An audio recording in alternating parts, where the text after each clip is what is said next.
Sorry, I was looking around to find a fucking trade. Nothing, nothing has happened. For anybody that would have seen on Twitter last night, as of this coming out, I posted a photo of us maybe 20 minutes ago. Um, just spinning the wheels about what the fuck we could try and talk about in this episode because this was originally planned to be the big mid-trade period extravaganza or whatever, and fuck all has happened. And I don't know why it feels like this trade period has been so much deader than all the other ones. I don't know if it is. I don't have any research to back that up, but it feels like it and it sucks. I know this comes out at precisely 3 o'clock, 3:30, 4 o'clock our times. So in advance, considering we're recording on a Sunday night, congratulations to whomever went to whomever at this time. And if you did, there's a big if there was a trade and it occurred, congrats. Congrats to either party on robbing the other Ins- party. insert player name, insert club here. Yeah, Who was robbed? Question mark. yeah, Hashtag trade radio. Hashtag number to call. yeah. Hashtag shorten the trade period. Please, please God, shorten the trade period. Yeah, it's funny you say that. We haven't even smashed the glass yet, but I was like, funny you say that. I've figured out that every single team and in every single trade, no matter who you could talk to one person then talk to another person, but one team will always be robbed and the other one will like it's never like this is a fair trade for either side. It is always this team was robbed or this team was robbed. And I'm like, clearly we're all just idiots and no one knows what we're talking about. So like that's how I think we should leave it. Yeah, Yeah, correct. But this is why we do a podcast and they trade. exactly. Even though I don't think anyone knows what they're doing, even the ones that do know how to trade. So They don't know what we do know what to do. yeah, I don't think that was English. it's fine. We know how to be stupid sexy.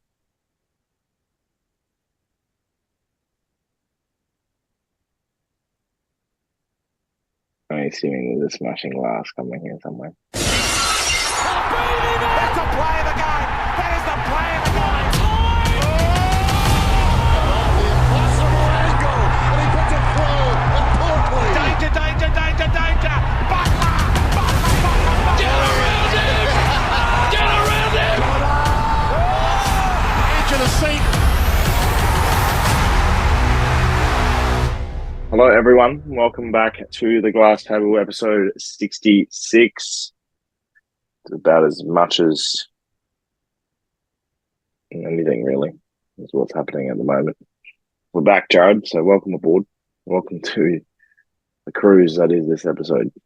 Yeah. If you guys can't already tell, we're just going to try and spin the wheels for about an hour and figure out what falls out. We have little things to talk about, but yeah, like we said, this was meant to be let's talk about trades and whatever. And there have been three trades, and they've all been pick swaps. So really cool stuff from all involved. You literally just said it in the hashtag form, but I feel like it's a good way to start. The trade period length, the length of the trade period. What a fucking horrendous thing. What a horrible, horrible thing it is to go have it over like 2 weeks when nothing happens in the first week and then everything happens in the last 3 days. It's awful. Free agency was the Friday before. We had six go through like that. It was a full on day. The rest of the week was being Jack Graham and maybe someone else. Jack Darling. Dart. He wasn't a free agent. He Was was that the traded. okay, there you go, there's the trade. There's the one trade. And then there Neil was Neil Neil Bullen. Bullen was also traded. Yeah. So yeah, Graham. Yeah. So Graham was the only other one, I think, to go through. So to answer your question, yeah. Why? So someone obviously this question's been asked on every platform, so we know what people's opinions are, but from my perspective, we're going to spend 10 days dancing around picks and trades and who gets the best deal. And 4 of those days already have been absolutely nothing. And we're getting so excited about teams trading with teams with picks. Just do the 1 week, do the 5 days. Surely you can come to a conclusion within a trade and not just simmer it. And I have to listen to the same question posted on every social media platform and every outlet and every single piece of content. Everyone's got an opinion. He's worth this much. He's worth that much. The club's getting robbed. There should be 4 trades here and 4 clubs there, and you can get stuffed and you can get stuffed. And there's a comment war there. But if I don't get this much for Dan Houston, like, it's a problem. And I know the AFL's like, well, we're getting stacks of money because everyone loves to hear the Ream commercial on trade radio every 14 seconds. And we love to see Adam Cooney's mega trade. How about you mega shut the fuck up? Like, I understand. And the NFL, the NBA, everyone wants to be like America and how they're trading. They're drafting day is unbelievable and we want to make it all like that. But at the end of the day, we're not them. We don't have to be them. Silly season for us starts in March. And everyone's got a list of who's out of contract in 18 months' time.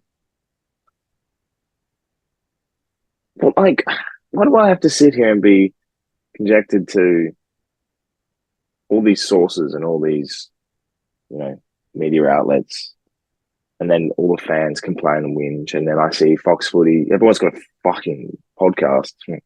Contradiction. I was going to say. But we're not the people sitting there every day on... We're not giving the rumors out. Yeah, I know. Yeah, I'm not sitting there going, oh. And then Jordan Lewis, don't know why I went French. But then you get certain media people that aren't really, like, full of knowledge about the trading and that perspective. We get all the journos come in and then, they're talking about the trades and pick swaps.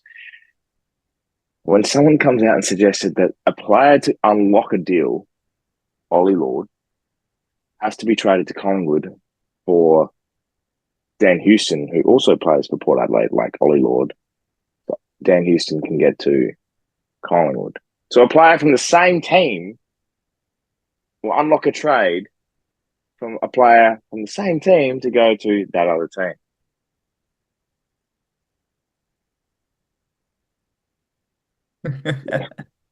Jordan Lewis, I know you're losing your hair, but don't lose your brain cells. Simple as that. But what's your take? Yeah, no, I'm very much of the same. I'm very much of the same that I know the AFL just wants to make money, so they are extending out these trade periods and free agency periods and fucking SSP selection periods and rookie listings and national draft listings and everything. That's why I'm absolutely convinced that come 2026, we're going to have a mid-season trade period. I fucking know it. I know it. Like, I know it's going to happen because right, trade radio. The AFL loves money too much to not do it. And it sucks. Fix the game. It sucks. I know. It's bad and it's no fun. It's really bad when the most exciting thing that's happened to St Kilda this entire trade period is that we turned a guy down. We decided, no, we're actually not going to go for Ivan Soldo. And that's really funny to me. Like, it's things like this that are it's just nothing. Like everyone just sits all day, every day. Like, yeah, like you said, talking about random things. I reckon if I fucking see Clayton Oliver's name on my fucking social media one more time, I'm gonna lose the plot. Like, I'm gonna smash a screen because I'm sick and tired of it being like he's gone as of tomorrow morning, and then it comes to tomorrow morning. It's like, actually he loves Melbourne, and I'm like, well, fucking. Oh, I saw a thing where in all these free agency and trade periods, what you should do is nobody should know anything about the football club, right? Nobody should know a thing at all about the inner workings at all, anything like that. And then come a certain day, like a certain time on a certain day, you do a club announcement thing. Every team rolls in all their players for the next season, and that's when you find out if you got a new player or not. Like, can you imagine if like you were just rolling through and then all of a sudden like a Patrick Cripps like walks out in a Brisbane jumper and everyone's like, oh my God, like what the fuck? Like, I want that. I want to get rid of all the rumors, all the off-season shit, and just have it be like, right, here is one day where everybody in the world finds out at the same time. whether or not it's like the Royal fucking Rumble. They just get around, a buzzer goes off, and all the moves that have happened, all the free agency moves, it's just like they do the big fucking name and then like the team underneath, and everyone loses their shit. Imagine the crowd reaction. You could fucking sell that AFL. I know you want money. Put it all in a stadium. Put it at fucking Marvel. Put them on the big screen, the big stupid sexy screens. Let them walk out underneath them. It would be fucking incredible, and it would get rid of all these 2 weeks of shit that we have to deal with every day. And I hate it. I hate it more than anything. The trade period sucks. I can't wait for the draft already, even though that kind of sucks too. I just want it to happen already. Ah, I love that idea. just the Royal fucking Rumble. No, that brain of yours is a genius. Can you imagine? Like you said, everyone finds out on the same day. But the only way you're getting content is the aftermath. And everyone loves the fallout of it all. No one cares about the rumors and people you gotta get clicks and all that stuff. That's great, but no one gives a shit and no one will really put respect to your name. But the aftermath, and you get the exclusive as to why Patrick Cripps is walking out in a Brisbane jumper. Yeah, exactly. Like, what happened there? Like, what's the story? And he does a tell all, like everyone just be honest and everything. And it's like, absolutely. I'm just imagining a Royal Rumble. Like all I can think in my head is just the buzzer goes off, and then like you see like, Patrick Cripps, and then you see like Patrick Cripps come over the thing, and you hear the Brisbane Lions theme song at the same time, and you're like, oh my god, what the fuck? And like everyone could react to it, and it'd be awesome. It'd be the best in the world. You could instead of doing trade radio, you've got like a live audience. You pack out Marvel, 55,000 people. Welcome to trading day. Marvel out. You just set up a stage. You make it fucking awesome. Like, would be the best. Would be the actual best. I love it. Yeah. So you get like Hell in a Cell match, and you put all the player managers in there, fighting it out. Whoever wins gets the contract, custody of Patrick Cripps. I was going to say Patrick Cripps' contract, the custody of Patrick Cripps' contract. And you put him in a shark cage over the top of the ring. That's how it should work. Fuck this 2-week trade period off. Do one night only. You do a WWE style, and you let the crowd just fucking live it up. Absolutely be incredible. Imagine the promos. Exactly. You'd be like, who? And like, there could still be rumors throughout the year about like someone's unhappy here and blah, blah, blah. So you're like, is Houston gonna leave? And then like that night, like you see like his name pop up and everyone's like, oh, but then the Player Lead theme song plays and the Port fans is just like, oh. I ain't leaving. On the mic, he just walks out and says, Houston, we have no problem at Port Adelaide. That's what I'm saying. It would make life so much better. You'd make money. AFL, please do it. It would be incredible. I really want this to happen. Because I can just picture two player managers and clubs are like talking back and forth in a segment, and they're just like, Collingwood versus Carlton for Dan Houston.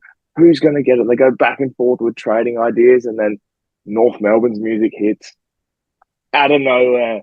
And on he comes down, Vince McMahon style. We've got the first pick of the draft.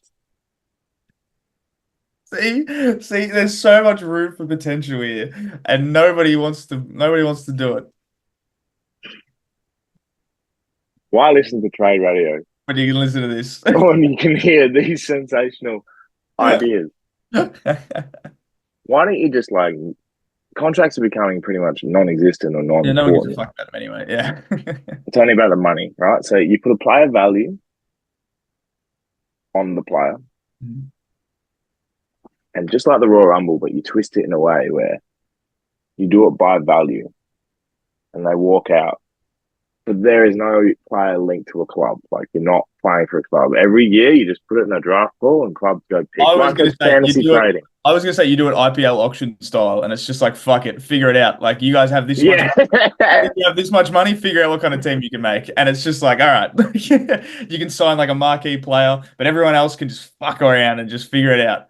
Literally anything would be better than what we have right now. Because right now it's boring. Yes. And I get there's politics to it. I get there's currency to it. But at the same time, it shouldn't take and there's no disrespect to the names in the trading period that are, but if your biggest player of this trade period is Dan Houston, who is a hell of a player, two-time All-Australian, he's in the leadership group for Adelaide. It shouldn't be such an outcome because a player like Dan Houston, his value is so underrated. And that's why when he is like the biggest name of the trade period, you've got clubs like Carlton coming and going, yeah, well, no, we'll go after Dan Houston, but he's not worth a first-round pick. You're not putting respect on the name. Then you got Collingwood, who are fighting out for pick 13 from the Gold Coast. And they've got John Noble there. So well, hang on, what are you going to do for Port if you're going to get pick 13? Stuff like that. I don't understand how this pick is so crucial. I know Gold Coast don't even give a shit about loves pick 13A. Whoever this pick 13 is going to be, fucking hell, they better be good. Because I think pick 13 ends up at Port. Yeah. And then Port will trade their future first for Jack Lukosius, which Port Adelaide ends up with pick 13 and Jack Lukosius. Considering Dan Houston goes out. Not that bad a swap. Then you get Joe Richards in there for a bag of chips. I was going to say for nothing, probably. We're keeping Ivan Solo, so that's fun. Exactly right. I feel confident. If Dan Houston stays at Port Adelaide, knowing the approval of the AFL allowing us to utilise our future first to trade in Jack Lukosius, Port Adelaide have won the trade period. Big call. Very big call. You're keeping a two-time All-Australian halfback flank who didn't play in your final series along with Kane Farrell, the two best kicks at your club. You're a few kicks away from making a grand final. In perspective, Port fans won't like that. Zach Ken. But you do that. Then you bring in a guy that was pick 2 in a draft. An elite kick. Unfortunate the way they've structured him and the way he's been able to play has had the right role. He's definitely still got his best footy ahead of him, for sure. 100%. Bring him in under a leadership quartet that is Rosie, Butters, Horn Francis, Wines, Willem Drew, obviously, as well. You bring him into that culture. Ken's usually pretty good at creating a role for a player. Lukosius' best role is clearly up forward. Yep. All of a sudden, you just crack open. And you got a Joe Richards that comes in who's been touted as some experts and comment experts that he's one of the great, small forwards in the VFL. Big could be a great small forward in the VFL. I was going to say also for Collingwood too. Collingwood who finished, I think, second bottom in the VFL. So maybe even on the bottom. I don't remember. One of the two. But yeah. That's why I think they come out of this with Dan Houston. A massive win. Yeah. No, 100%. I think if you manage to come out with Houston, absolutely. I think people are underrating Lukosius on the way he is. I think he's still a really good player. I think he's just very disinterested at Gold Coast. I think he doesn't really want to be there, which is, the nature of how a lot of players play. And Port do have a tendency of when players want to come home and play back in their home state, they're very good at getting them there for one, but also allowing them to play their best footy. Horn Francis obviously came back over, admittedly very quickly kind of thing. He was still playing good at North anyway, but he came over and they immediately were like, yep, you've got the keys, here you go. I think they've got the same sort of vibe to be able to do it with Lukosius and everything like that. I think he's still not a bad footballer. I know he's there's obviously things about his work ethic and what it is, but I think again it's a homesick kind of factor. I think put him in front of people, a team that he wants to play for kind of thing. Maybe he gets better. Maybe that's the thing. And I think you'll get him for what, under what he's worth. Same with Richards, you'll get him for under what he eventually will be worth kind of thing. Because both of them will improve. That's the fact. And then, if you can manage to keep Houston, which I don't like, the longer this trade period goes on, the more I think they do. It's interesting. It's also one of those rare trades where it's been said already in advance that, if a trade can't be worked out, Houston will stay kind of thing. It's not like he is literally forcing his way out of there. He's like, I want to go, but if I have to stay, I will kind of thing. So it's like Port have a lot of leverage in this situation because any team gives them an offer they don't want, they'll just be like, nah, not doing it. And then it forces teams to pay overs and, it forces teams to go back up and give more. So it'll be very interesting. But yeah, the trade period is very odd. And I think Port and like I think the two Adelaide teams have done quite well. We spoke about Adelaide last week, like at length kind of thing. Both Adelaide teams have done very, very well. There's a lot of teams that aren't doing fantastic. I think Richmond have done fine. Like they have Richmond have done made the best out of a bad situation in that they knew they were going to lose everyone. So like, fuck it, let's just get every pick we can. And they've got like so many in the top 20 now. And man, in 5 years' time, 5, 6 years' time, Richmond are going to be really bad for a really long time, by the way, everybody. Like this is not new information for anybody watching this. Everyone that watches this will know this, but Richmond are going to be really bad for a really long time. Like remember when Richmond were bad in like 2010? Yeah, it's gonna be really bad again, which is gonna be really funny. But Bring back Jordan McMahon. yes, they're going to be in their Richard Tambling era, as we call it. But Bubba Nas. yeah. But they are going to suck. But they've done what they need to get a lot of talent, and they've done it for the right draft too, because this draft, by all accounts, is very, very strong. Anything in the top 20 is probably pretty good. And yeah, so there's a few teams that have done pretty well. Saints have done nothing except D-list players. And yeah, that's basically it. Do you reckon Geelong are the most talked about club in a trade period that does nothing?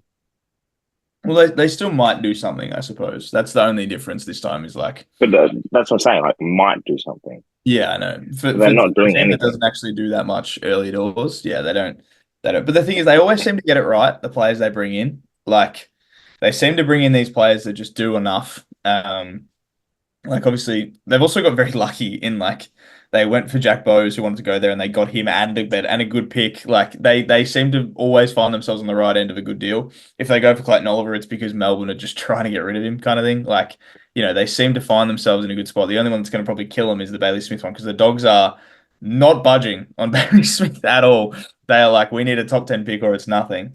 And the Cats are like, well, fucking, he just came up an ACL. I don't know if this is going to be, I don't know if this is the right way to go about it. And I also don't think if that's the right way to go about it. I think he's a good player. I don't think he's a top 10. I don't think he's worthy of a top 10 pick player. But this is where the trade period becomes shit. Yeah. Because you can't come out and devalue a player by saying, oh, you know what, you're up for trade or express some opportunities somewhere else. Go have a look. But then come back and say, you know what, I would love pick 2 for you. Yeah, we're not letting you go for anything lower than pick 10 because we think you're a superstar. It's like, then why the fuck? Why am I doing this? So this is where it sits here and you go, the club in that situation, like we say Port Adelaide has leverage because the players come out and say, oh, you know what, I want to go home, but if I don't, then that's okay. I'm under contract. I'll stay. Happy to. Then you come out and have someone like Bailey Smith who wants to leave. He's obviously under contract, but coming off an ACL. Yep. I don't think you can sit there and say you have much leverage other than, yes, he has a contract, but he doesn't want to be with you. And you don't have a lot of opportunity other than the value that he was when you first traded him. I first picked him up, in the draft. You don't have that leverage. You just simply don't. And then you throw out the Clayton Olivers and the Tom Barrasses who are both under contract. Then their name has always been thrown around. I know Barrass wants to go for a better opportunity, and I just found it very funny that Hawthorn were just like, yeah, you know what, we're gonna just fuck around now. We're just gonna really fuck you guys up because that's what I think. That's what I think would be funny. And I just love how they were just like, we'll just do it. But that's the thing as well, like the Barras one, like that one should be a pretty easy deal to do, I feel. I feel like that's not that hard. Like that one has been known for a long time. It's probably been known for the longest of any of the trades. Like that was a guarantee, like this is what's gonna happen kind of thing. And now it's just teams just fucking haggling each other. And they'll all get done on the last day, or like, the majority of them will get done on the last day, which is just like defeats the purpose of all the original days. It's just a whole fucking thing. You were just talking about opportunity then, and this is actually something that I thought about this week that upsets me severely, and I was just looking at it then, right? Matt Owies, who there was a thing in the middle of the week about how he reportedly wanted more money, and then it came out the next day that he didn't, right? And that's fair enough. But then it came out, his manager was like, no, he's not looking for more money. He's just looking for more opportunity. Matt Owies played 23 games of football this year. How much more opportunity could you possibly get? Is he looking to play midfield? Is that the opportunity No, that he he wants? just no. He can only play forward, and he only really wants to play forward. He doesn't give a shit about where he plays. He just said it was more opportunity, and it was like you have played 23 games of football in a finals team, Matt Is always that, is like that because he wants to play more finals? I don't know. I think he knew something on the inside, and like there's been all these talks about Zach Williams' contract, and now he's earning like $1 million a year, and they can't afford to just not play him because he's worth $1 million a year, so they're going to play him forward. And so Matt always is like forward thinking, being like, "Oh, I'm not going to play because Zach Williams is going to play forward, so I'm just going to try and get out of here before." It's like I just, I just don't get that thinking. Like you've played every game for the entire year. Why are you trying to leave for more opportunity? You've played every game. Like, Is that a is that a oh, I'm blaming someone else because I'm actually just not good enough? yeah, well, that's the thing. And like he's kicked a lot of goals, and like people look at it and they're like, "Oh, like he's kicked a lot of goals. Like, why aren't Carlton giving him a contract?" Kind of thing. He doesn't do anything else. Like he just is. It's his He's not a contract. pressure forward. He's not a pressure forward, anything like that. He can kick goals, and like you need players that can just kick goals. Like I get that, but like there comes a point where you also need players that can lay a tackle and take a mark and get the ball, and you don't really do any of those things other than kick a goal. So it's like. I don't know. I think that's a bizarre one to me, is that he doesn't even have a contract for next year right now. Like they haven't even given him a contract for next year. And it's like Matt always is just gonna walk to like the draft. Like is that what's gonna happen? Like is Matt always just gonna join the next draft class? Or like what the fuck is gonna go on? Like what is happening? Does then you look at it and someone go like, we say Richmond Hmm. need a bit of Every, experience or a bit of need opportunity. everything. You look at need a new fucking club.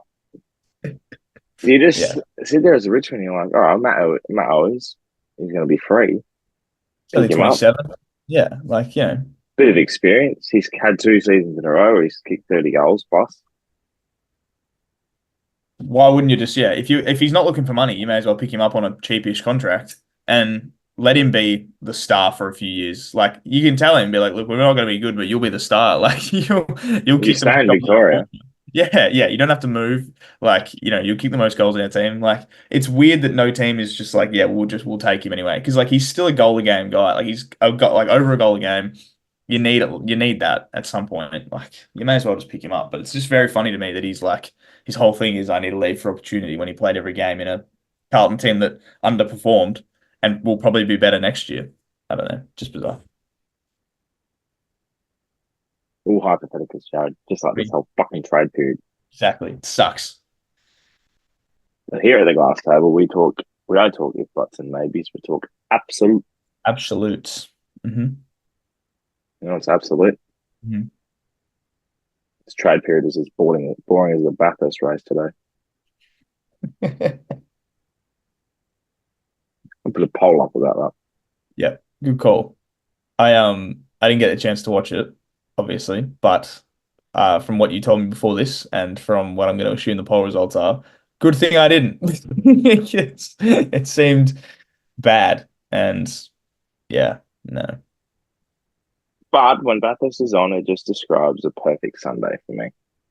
Hungover, sit there, it's on in the background, your eyes are glazy, you don't know what's going on, but you can hear the it's almost therapeutic. There's got to be so many things that come under that therapeutic um, title of you can be drunk or hungover or just even tired and just sit there that's therapeutic and listen to the cars go around or we talk about in footy season the siren 12:40 on a Sunday you just hear Marvel Stadium because it's I don't know Dogs versus North or something Yeah. but you even though it's a bad game you hear the siren your eyes are just lingering it's therapeutic so also what I wanted to do today Mhm. is I think we can name, and it's just back and forth. We don't have to do our own, just our own, our as a collective, top 5 commentary duos in the world. In the world. So not just footy, the world. Okay. If you wanted to throw in past, we can. I was gonna say, I feel like it's got to be a like a past one as well, because I know like the one that immediately came to my mind is like I don't think they do it together anymore, but like it is a very therapeutic thing in my brain. So we can just keep going back and forth if you'd like to. Do you have one straight off the bat that you want to go with? So it links with the whole therapeutic Sunday Arvo, Bathurst, and everything. Neil Crompton and Mark Scaife. Yep, that's fair. Probably wouldn't know who either of those two are, but I'm assuming they're related with what you were talking about they, today. yeah, Yeah. they get excited about the little things. Like someone could be ever so slightly off the racing line and just touch the wheel into the gravel trap, and they'll come back out, and you'll just hear Scaife go, "Oh, he's off! He's off! He's off!" And you're like at the edge of the seat, like he died. He must have What died. happened? What happened? Like it just those two could make paint dry exciting. Yeah. No, that's a good one. I like that. Oh my. Yeah. That is a very, very good one. My one that I was thinking of that like you talking about, I mean, you're talking about sports that could make paint dry kind of thing, and this is a very common opinion, but Martin Tyler and Alan Smith, the Premier League duo for many, many years. Martin Tyler became very well known. Recently, like I don't know if you've heard any of Martin Tyler's recent commentary, anything from like Dead. 2022 onwards. He doesn't he's not really his heart's not really in it anymore. But back like 2016 and like earlier, like from like 2009 to like 2016, is like peak Martin Tyler and Alan Smith.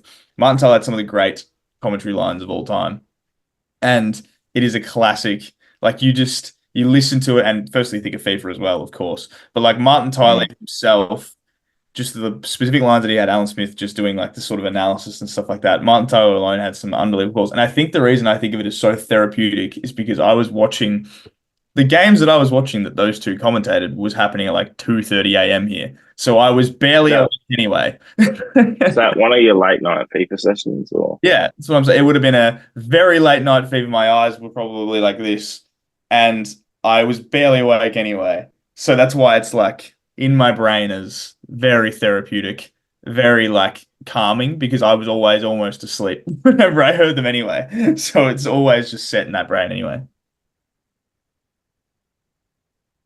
well, I'll throw one right back at you. And if you want something to get you excited, and it's not much of a duo. Oh, it could be. It's actually a duo, but I guess there was three of them as well. Michael Cole and Jared King Lawler. And you throw in JBL when he Ross. chimed in. Oh, okay, that works too. You could have Jim Ross, but I grew up with. Yeah, no, that's fair. Michael Cole and Jerry the King. I like that one. That's a good one because it's like they were commentating in a bad era of WWE. Like they were commentating when WWE was like arguably at its worst. But for us, like that's when we were watching it. Like we were watching like Mhm. Cena and that roll around. And, like it's fantastic. And like you look back at the time when Cole and Lawler were commentating together, like Jerry Lawler was the face, the good guy, and Michael Cole was the bad guy. And then you watch back like 10 years and JR was the good guy, Lawler was the bad guy, and then you look now, Cole's the good guy and Corey Graves is the bad guy or whatever the fuck. Like it's funny how they always keep one and they always change them. They change them to the good guy by the end of their run because like people start to grow to love them. And like that was the same with Mike Cole. Like, people didn't like him. And then after a time, people were just like, fuck it, whatever, he's cool now. And now everyone loves him. Now he's one of the greatest and everyone absolutely adores him kind of thing. That's The the voice. voice. Yes, they're the voice. Yes, absolutely. I mean, bringing one back closer to home, I suppose, because it's the classic one here is Bruce McAvaney and Dennis Cometti. I mean, that's the obvious one, and that's the one you talk about where it's it's Saturday or it's like at the Saturday night game or the Saturday Arvo game, and you just hear Dennis's voice, and you're like, all right, yeah, like Yeah, today is gonna be a good day, and you just sit back and just enjoy it and to hear those two together, like in any circumstance, is incredible. They both obviously had incredible quotes themselves, Dennis specifically, but like Bruce has obviously become famous for all the things he's done over time. Incredible, like very, very good. And that's the one that's close to home to us, I suppose, is because they were the voice of my childhood growing back the other, like AFL wise, it was those two and not much else, which was and then I mean Stephen Quartermain. He'd hang around. Got a lot of Stephen Quartermain back in the day. I was going to say Stephen Quartermain and Anthony Hudson.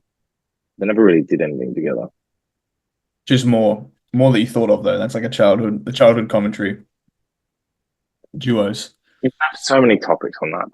Oh yeah. And then like you even think like there's more like I love these days. This is like one that's like kind of a these days kind of thing. And we were talking about this just before we started recording, but when there's the Boxing Day test is on or any test matches on, and like it's getting to that point of the day where everything starts to slow down a little bit. It's kind of like 2:30-ish. Everything's kind of just sort of easing through. It's, like India's really batting down the hatches. Like there has not been a boundary or a wicket in fucking 25 overs, and it's starting to really get a little bit slow. And then and then you hear the commentary start telling stories. You hear Punter start telling a story. You hear like Izagua start saying things, and like everyone starts chiming in over each other. And it's like these little things that you hear, all like you hear all these things, and you're like, this is great. You hear Mark Waugh start chatting, like it's very good. And that's very therapeutic to me because I'm sitting on the couch, and by that point I'm probably scrolling on my phone, but I'm like having a beer and I just listen and all I can hear in my ears is Punter talking about something that Warney did back in '07. Like it's so good. It's cricket commentary is very appealing to me because it's just like very calming and no one ever goes overboard or anything like that. It's just a very calming thing. It's very, very nice. There's a select few when it comes to cricket commentary, though. Yes. And when we talk about commentary teams, when Ian Healy, Michael Slater, and Mark Taylor would sit in the same commentary box for Channel 9, Yep. and they were teammates, so it basically became mates commentating. Yep. Incredible. Mm-hmm. Yes, that's like my favourite commentary team when it's Fox footy. It will be Anthony Hudson, Gary Lyon, and Chief. Yeah, just all with each other. That's the best. Yeah, absolutely. So we're just saying the Channel 9 cricket team. Yeah, just the whole Channel 9 cricket team as a whole. When Channel 9 was running the cricket in like let's get like a specific I'm trying to get like 2013. Like that kind of Yeah, I'm going back a little bit. Yeah, actually no, you're right. Like 2013, like 2010s. Yeah, like early 2010s kind of thing. Like is very good. Like just listening to them, like just literally like you said, it's just mates talking. And then every now and then something interesting will happen and they'll be like, oh, something. And then it's nothing. And then it's like, okay, that's fine. Yeah. That's a lot of what test match cricket is. It's a bit of what? Yeah, he's bowling. Half the time they don't even like call the delivery. Like it just waits till afterwards and they're like, and that one goes through for now. Just let that one go through. Why radio commentary for cricket is just funnier. Yeah. Because then you don't hear anything else. Like, it's like, oh, he's hit it. There's actually been contact. It's just a bunch of screaming. Yeah, you have no idea what's going on. You just hear a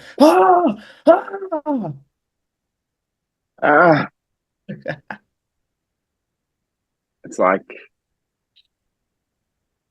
going a little bit earlier than expected.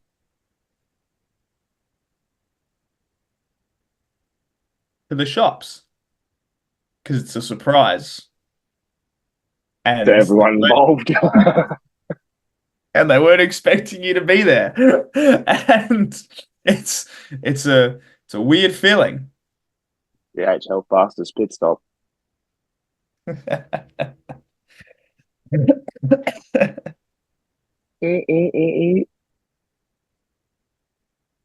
You'd much rather be a supercars pit stop because they sit there, take their time, caress everything. You're done in 30 seconds, but it's a lot better than it's a nicer, calm one than an F1. Yeah, it's a better feeling and experience. Yeah, take your time, whereas F1 is just get in and get out. Get in, they lift you up really quick and they get you the fuck out of it. Yeah, and there's so many hands.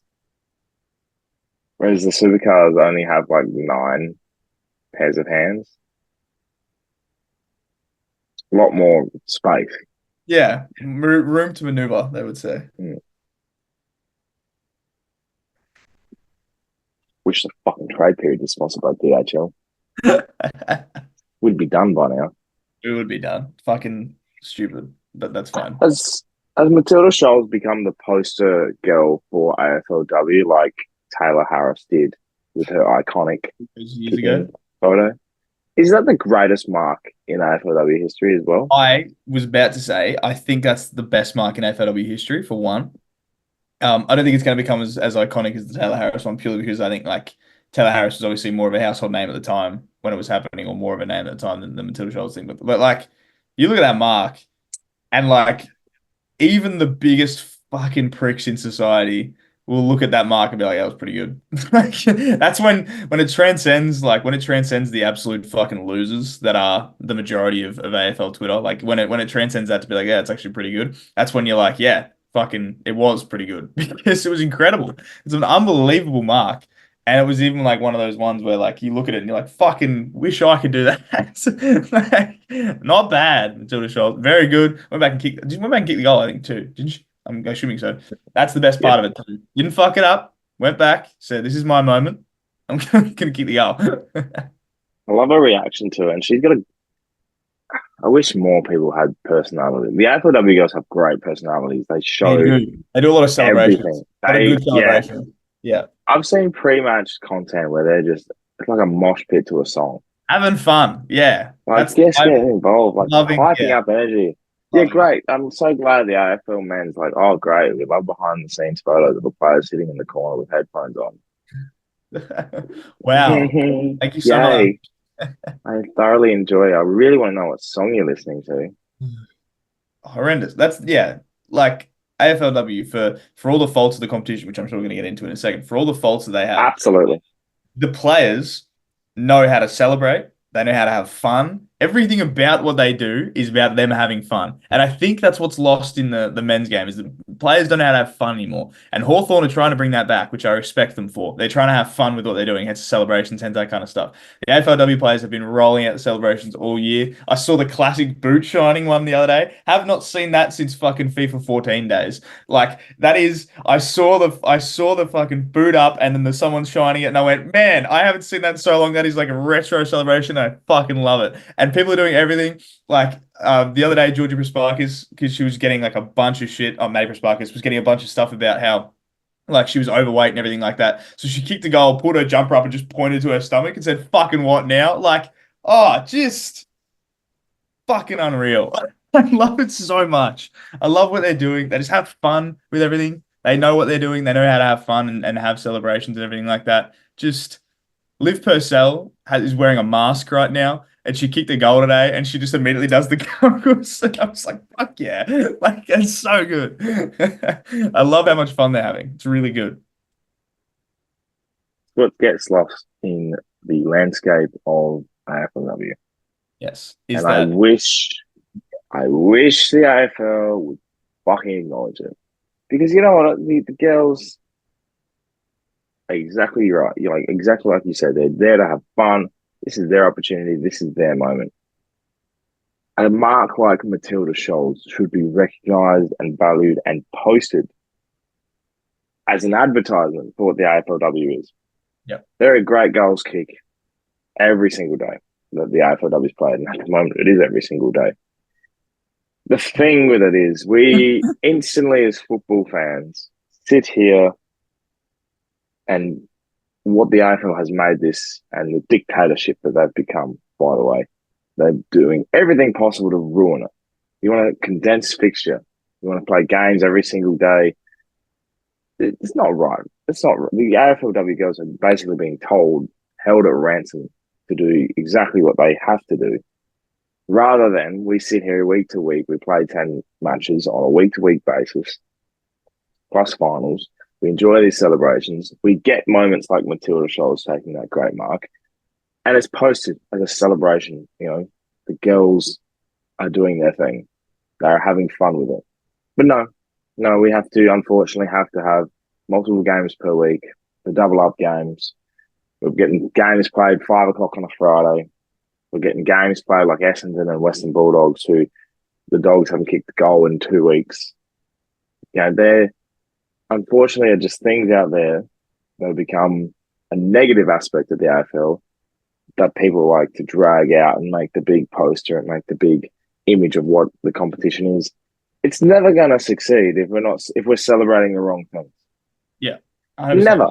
Yeah. This is like I'm not a conspiracy theory guy. I'm a very literal person in that if I get told something, I'm like, fair enough. That's probably what it is. However, the one thing that I will fucking put my tinfoil hat on and I'll be like, that is my conspiracy theory that I believe in right now. And I've believed in it for probably 3 years now. The AFL is doing every single thing they possibly can to kill the AFLW. Because I think they realize that they fucked up how to do this competition. And now they are doing everything they can to kill it and redo it a different way. Because it's my conspiracy theory that they're fucking doing right. The end of last year or the end of last season, I remember there was an article that posted, I'm pretty sure it posted about the AFL, like from the AFL, saying about how the numbers were down, like, ratings were down, viewers were down, like attendance was down, like these kinds of things, right? You wonder why. You wonder why no one is going to games at 7 on a Tuesday in Frankston. Because who the fuck can get out there and actually do, like, school holidays is now over. That's also another thing that's fucking upsetting me. You can do those kinds of games, 2 p.m. on a Tuesday in Frankston kind of thing. Could have done it in school holidays like they do, but no, they do it first week back. Everyone's back at school. Everyone's doing the things they need to do kind of thing. No one can go to this game. No one is going to go to this game. They do not advertise it. You cannot get to the AFLW website just by typing in like aflw.com.au. You have to go to AFL and then click on the thing, and then it comes up afl.com/AFLW. That's how you get onto it. You are doing everything you can to fucking hide this product. You turn on the AFL website. Right now, there is no footy games being played other than the AFLW games. You turn on the AFL.com website, you do not get a fucking thing on the front screen about AFLW at all. You get all the trade shit, you get everything else. You get the grand final results. You don't get anything AFLW related. You have to fucking find a whole new thing about it. No one's advertising anything. No one's putting anything up. You don't see any advertisements on fucking KO, on Foxtel, on Seven. You don't see anything about any of these games. Nothing. You're putting 10 games on a week, fucking making players play at ridiculous times in ridiculous conditions. Wondering why there's so many injuries, wondering why people are not going to rock up. My biggest conspiracy theory is the AFL is trying to kill this thing. And then you look at the actual product and you look at what they do. And then my favorite thing about the Matilda Schultz mark isn't even the mark itself. She takes the mark and about 6 Port Adelaide players get around her and start fucking cheering her kind of thing. Because I know that me, who plays footy for the love of the game, you who plays footy for the love of the game, if one of your mates went up and took a fucking hanger, first thing I'm doing is running there and be like, holy fuck, like, you just fucking took that mark. That's what I'm doing. And that's what they're doing because they're having fun. They're playing with their friends and they're having fun. And that's what the AFL should be fucking advertising, is that this is fun. This is a fun sport to play. It's a very, like, objectively a very fun game to play. So get around that. Why are they not getting around that? They're giving nothing about it. Like, I am of the full opinion that they are trying to kill this thing and trying to just absolutely bury it under everything. They fucked it from the beginning. They made the talent pool way too thin. They just pushed 18 teams out and hoped for the best and said, there you go, good luck. Like, gave them no resources, gave them nothing. That's why the Dogs are struggling so bad right now. Like, they were a foundation team, and their talent pool and everything is so thin and been so dashed, they haven't been able to kick a goal in 3 weeks. So it's like, my biggest thing is they are trying to kill this sport, and I hate it because it's like they should have just had it right from the start, and they were close. They put eight teams in at the start. It's like, fine, do that. But then instead they're like, here, now have 18 in 4 years. And it's like, no, like that's not the way to do it. Like, just slowly build it up. The NRLW does it way better. Like, they don't have all 18 teams. They built it up slowly, slowly, slowly, so the talent pool matches it. I'm completely of the opinion they're trying to kill it. People can say what they want about it. I love it. I love how much fun they have. And I don't know why they don't try and advertise it more, like you said.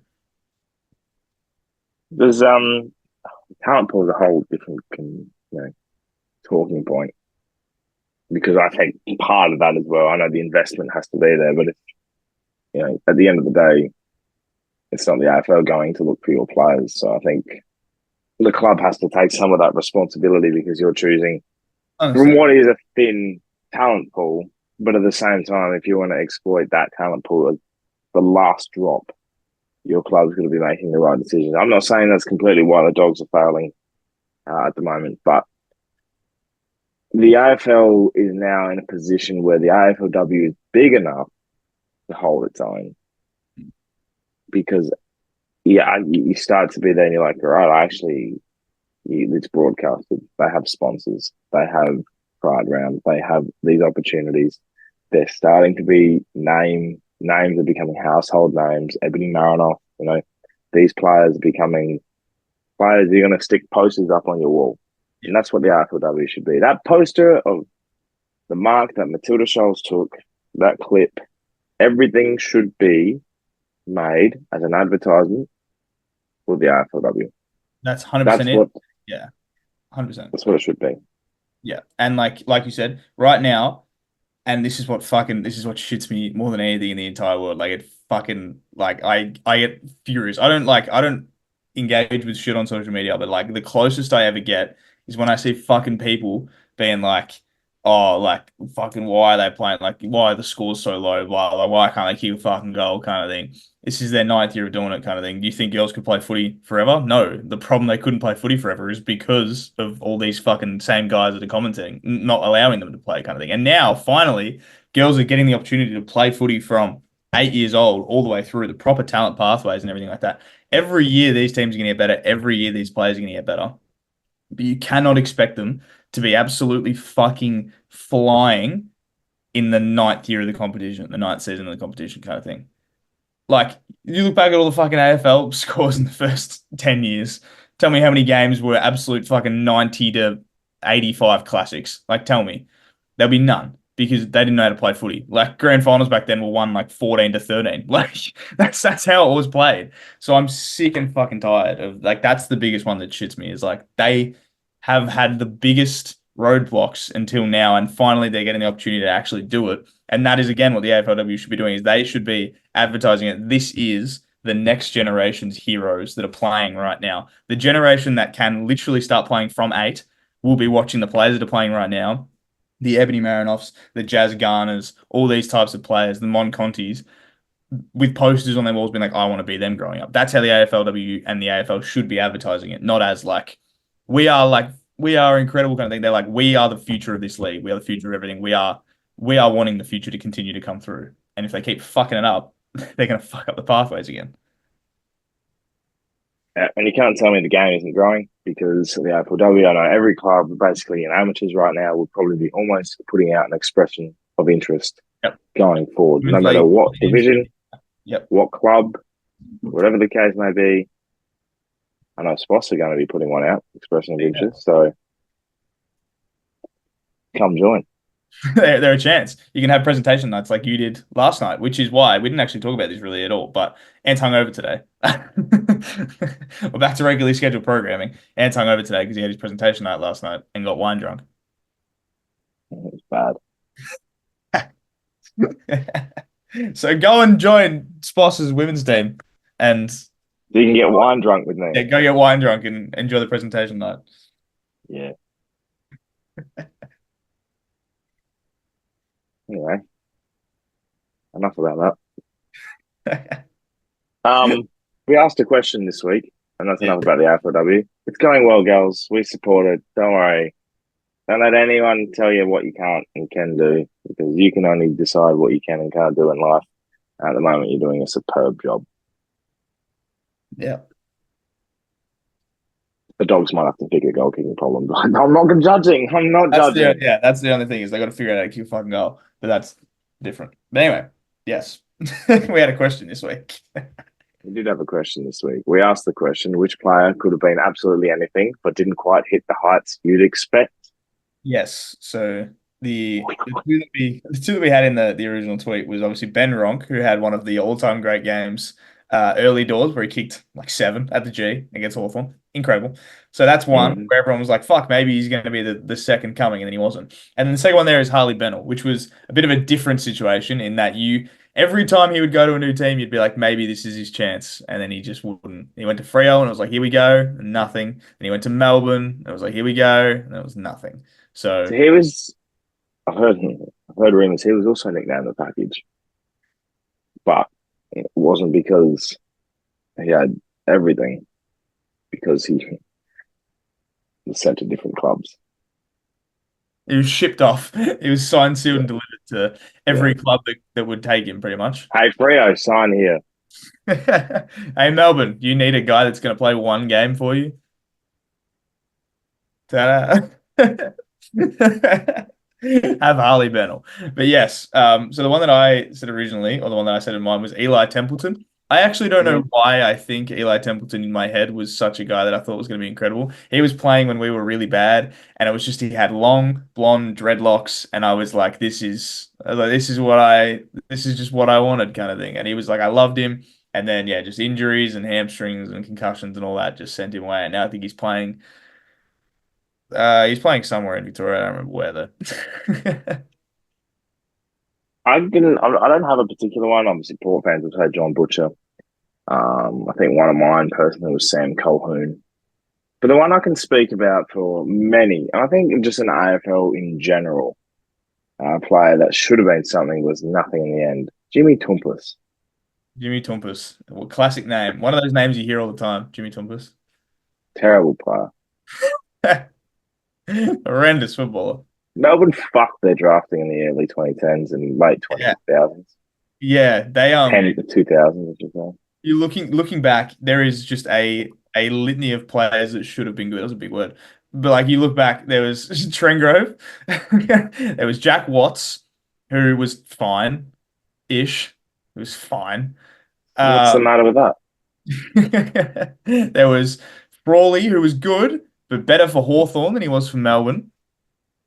Um, there was Scully. There is just a lot of players that were almost like they are the fucking epitome of could have been anything because they had so many players. And I thought Max Gawn and Jeremy Howe were going to go down the same route, but they actually turned out good. So that's a surprise. Yeah, and Jeremy Howe ended up at Collingwood won a Yeah. flag. Yeah, I was going to say Jeremy Howe ended up playing his best footy Collingwood anyway. Gawn at least was something, but everybody else, they were, yeah, the epitome of could have been anything and would just never quite hit that level. I had a few comments. I really like Renee's because that did cross my desk as well as Chad Wingard. Yeah. He had the potential to be the greatest Port Adelaide player in the history of the AFL and then decided that he was too good for himself and got many tattoos. And then went to Hawthorn and did precisely The same amount as this trade period's done. precisely nothing. Yeah, Wingard's one of those ones because you look back and he was what, a two-time All-Australian by the age of 23 or whatever it was. Like fucking excuse me, like he was on track to be a fucking superstar. And it was just like obviously injuries happen and everything, but you could also just tell his heart just wasn't really in the game. I think he got paid a lot of money to go to Hawthorn, and then it was just kind of like once he got the money, he was like, all right, that's all I needed really. But like genuinely could have been anything sort of similar vibes to like the heart wasn't in the game kind of thing, even though it's not really that. But like, and like this is something controversial, but Cyril Rioli, right, could have played for so much Whoa. longer than he actually did. Like Cyril Rioli, you extend his career either side, and he's the greatest small forward of all time. But he just kind of he was there, but he didn't play that much. Like you kind of people think he played more than he actually did because he did so much in that short span that people are like, fuck, he's like he was unbelievable. Yeah, but he didn't actually play that much. If he'd have played for longer and either side, he would have been far and wide the best small forward that's ever happened. And now it's like, who knows kind of thing. Like that's one where it's like if his heart was slightly more in it, it would have been incredible. Like it would have been the greatest kind of thing. But the Wingard one is purely money based. That was I have money and now I don't want to play anymore, which is fun. I think Robert Harvey comes into the conversation. I'm not taking the bait. I'm not Because taking he could have been a premiership player. I'm not taking the bait on this. Could have been so much more. And you know what? I think he retired too early, but I think his heart just wasn't in it. He retired too early. He was fucking 59 when he decided to hang up the boots. Could have gone further, if you really wanted that premiership, you play as long as you necessarily need to. Right. But he didn't. He left the club in dire straits. You know who left the club without winning a premiership when they really could have and was really like a legend of the football club, but like just heart wasn't in it? Robbie Gray. That's just salt from the fact he burnt you so many times. Don't you fucking insult my Robert Harvey. Anyway, some of the other comments. Hands, right of the grey. Anyway, some of the other comments. I think you're just really salty now, and I've won that conversation. But yes, let's go to the comments. Americans watching the footy wrote Irving Mosquito, and this is a classic one to me because he was in my Supercoach team and he had the greatest name that I think I've ever seen in my entire life, Irving Mosquito. And I remember his first game, and I was like, "Fucking, literally could be anything." And then it was just like so sad, and he got delisted, and I was like, "Fuck." And now I think he's playing in the NTFL. You know what? I'm going to throw it in there. Just any fucking Rioli ever. So many of them, so many Rioli could have Any been. Rioli ever. So many of them could have been, yeah, it could have been the greatest. And then it was just And like, now Dan's going to get traded for pick six. yeah. But now Danny's going to do the wing guard and get paid a bunch of money to go to a team and then probably do not much because this is the classic. I call this halfback syndrome, right? Where a halfback starts playing good footy and then they go like, and then their club is kind of like, oh, we don't really need you, or you can get paid a lot of money to go somewhere else, and then they go, oh, okay, like yeah, I'll go and do that kind of thing. There's a couple of names that come to mind in this sort of situation. And they're not all halfbacks, but it's just the same sort of vibe that I get. Jared Polek, Jaden Stevenson, Dan Rioli. You look at those guys. Zach Fisher. Jared Polek. Zach Fisher. You look at all these We guys. should just make a team. Yeah. One day I want to make a team of players that went to a club purely for the money, and then as soon as they got there, went, I'm good. I don't actually need to play footy anymore. Because there's a lot of them, and it's very funny. Dan Rioli is in danger down that path. I like that. Let's do that next week. Sounds good. Players that left clubs just purely for monetary reasons. Correct. I like Billy Republics. Anthony Morabito. Yes. When I was searching up like players to use in the tweet thing, Morabito came up a lot. Like a lot about how good he could have been. And it seems to be that way for Freo a fair bit, I think. I think Freo have a fair few of these that kind of seem to hit them a little bit too hard, or like seem to hit them more than a lot of other teams. Mm. He's like, well, that's because Freo suck. Yeah, there's that. Yeah, absolutely. But like you look at that Morabito, you look at Barlow. Like remember when Barlow had that 2 year stretch where he was averaging like 30 a game, and then he went to Gold Coast and then got delisted. There's like players like that. Yeah, go. Matthew Pavlich.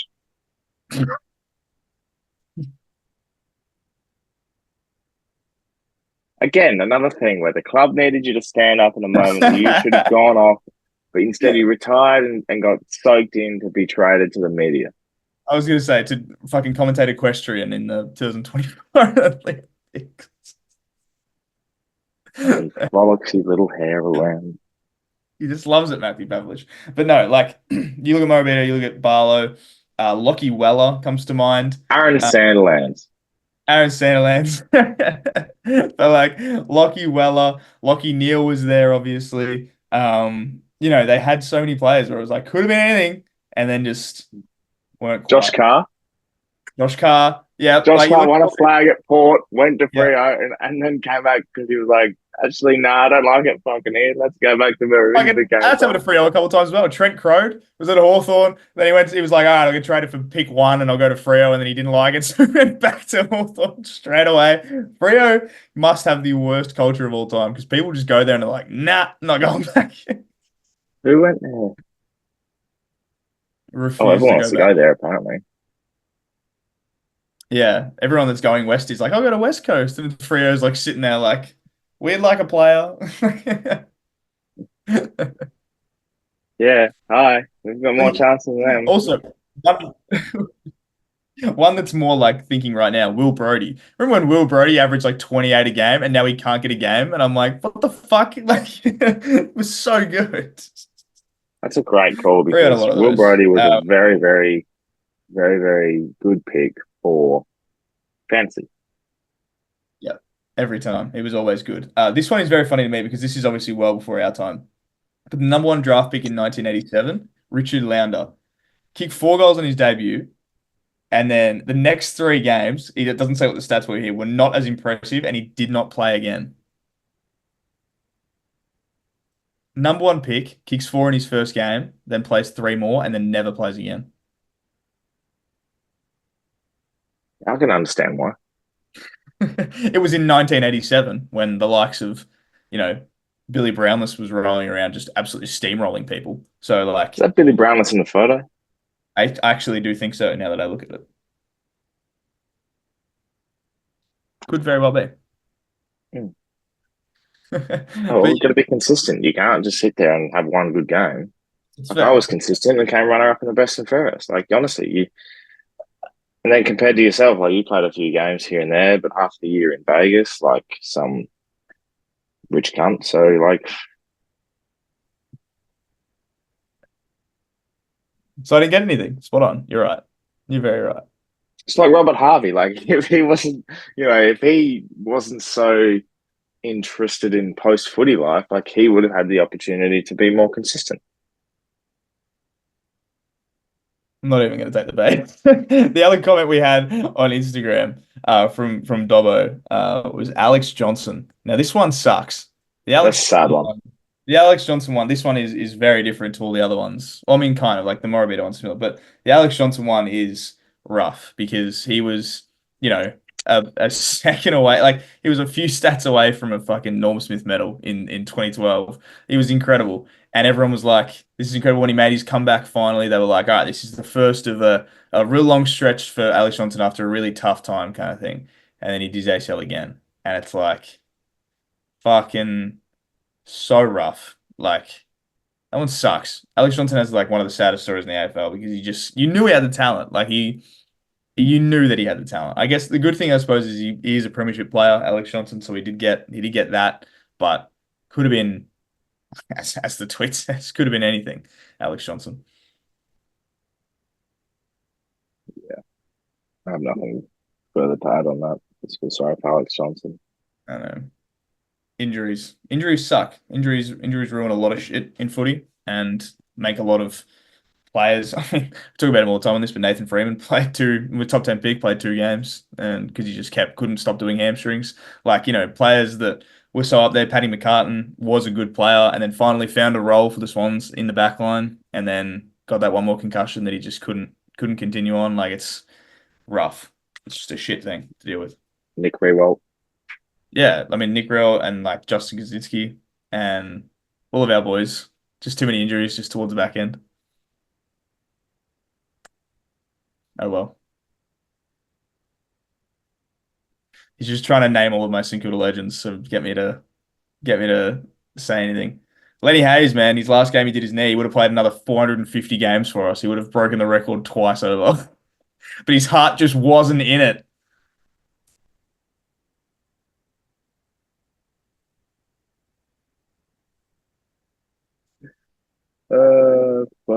Funny stuff.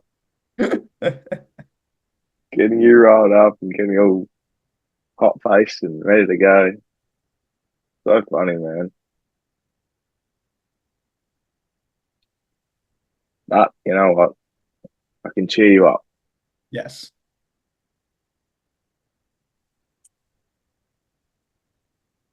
Robert Harvey had a pretty good career.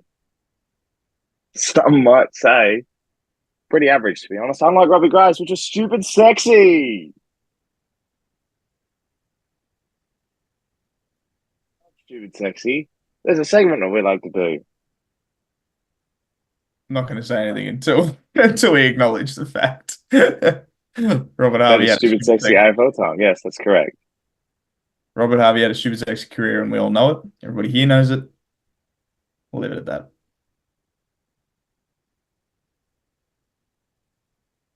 Jared takes bait. Tick. Shall we do it? Yeah, do the fucking Homer. Say your fucking thing. Stupid sexy. AFL players. The pre-stupid sexy whilst we get into the segment. Getting you rolled up and all hot faced and yet you're still smiling. Stupid sexy, brother. See, look at it. You can't make him angry. It's impossible. It's like giving a kid a lollipop, but he has it permanently.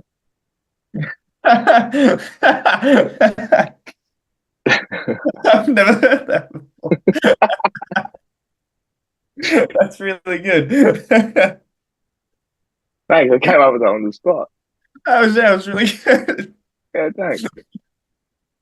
I put you on mind.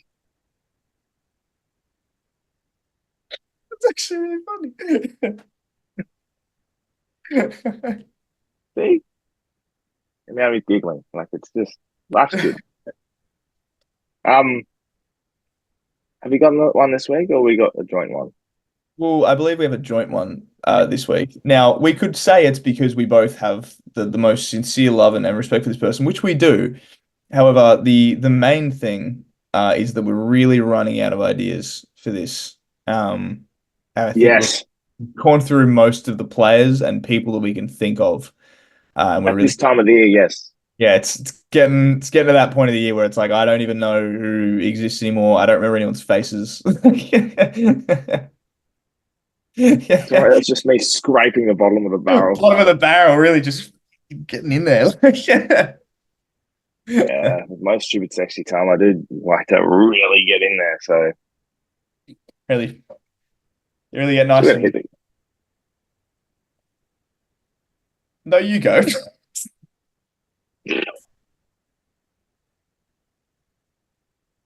fan with my desires here.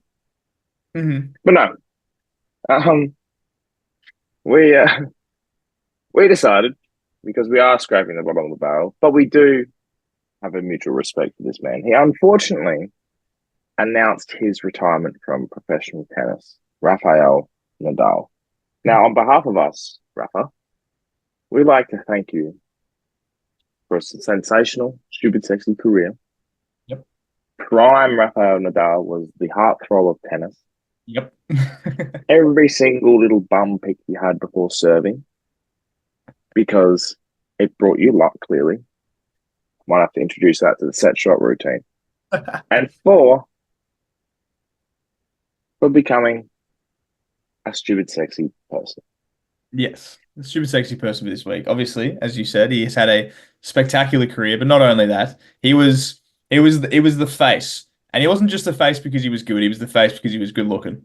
When you wanted to advertise the Australian Open, Rafa Nadal was the first one on there, and he was out there all Spanish, and he was just loving his life All and Spanish. all Spanish, just having a good time. And like you said, but like the Australian Open, like, is one of those rare things where for 2 weeks every year, every single person in Australia is an absolute fucking expert at tennis. For 2 weeks every year, everyone thinks they know everything. And Rafa Nadal was for about, 10, 12 years in that slot of every time it was around, like, oh, we got to go and watch Rafa play kind of thing. And like that was the peak of it all kind of thing. I got the chance to go and watch him live 2 years ago, I think it was, which was great. I had a great time. He absolutely fucking smoked whoever I was watching. I can't even remember who was playing, but he absolutely smoked him. It was like the second round, and it was great to watch. And he is a fantastic, on all accounts, just a fantastic person, and obviously a great tennis player and very good looking. So that's hence why he's in the segment.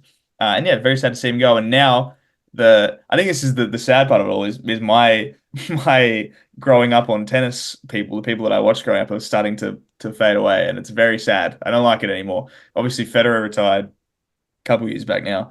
Nadal's going. Djokovic is probably going to be around for another 40 years because he's a fucking robot.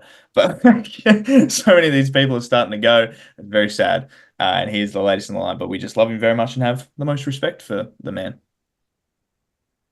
So to you, Rafa, I to you.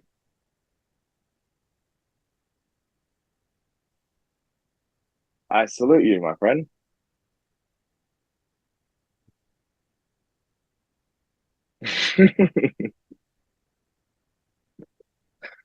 For those listening to the audio, I am so sorry.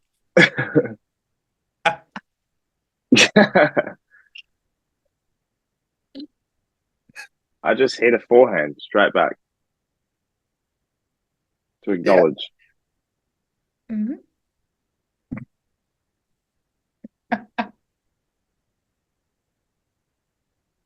What a Anyway, noise. Well that was a DHL fastest lap.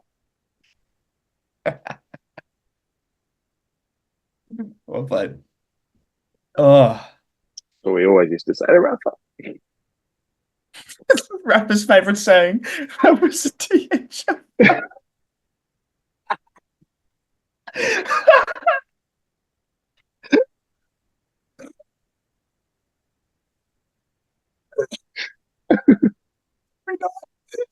his wife.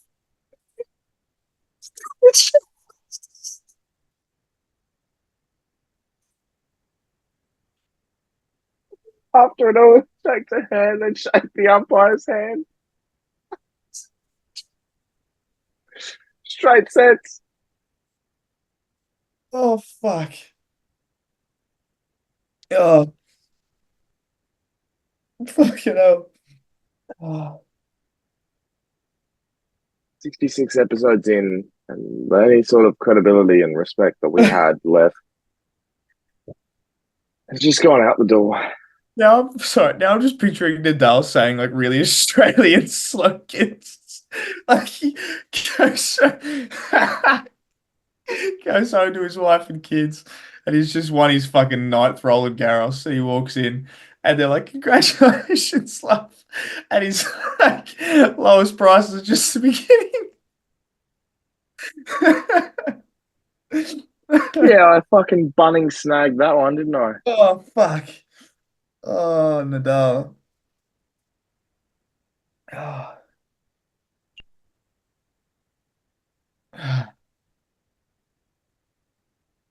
There we have it. Well, I beg by the time this comes out and the AFL has posted Monday's trades and we release this at 3:30, 4 p.m., wherever you're based, for the love of God, have a trade for us. Please. Because this is what you've driven us to do. We've done everything but talk about AFL. We've ticked everything possible. We've gone through all the emotions, and now here we stand. Good God. Waiting for a fucking trade, man. Just one. Waiting for a mate. Just wait for a trade. Please. Anyway, if you want to catch us, we'll be here on Wednesday night. Yeah. I'm going to do a trade chat. We're doing Figure out if we can do it live. We're doing a live early episode to see if anything happens. Knowing our luck, nothing happens. But regardless, we'll be there and we'll be in force. It's like, I failed at that. Yeah, jump fast as that.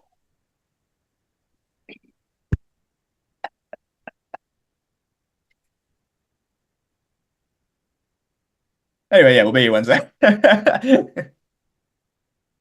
you remember when we used to do glass table out of context? Just a photo of Rafa Nadal this week. Just And then in the next slide, the DHL fastest lap.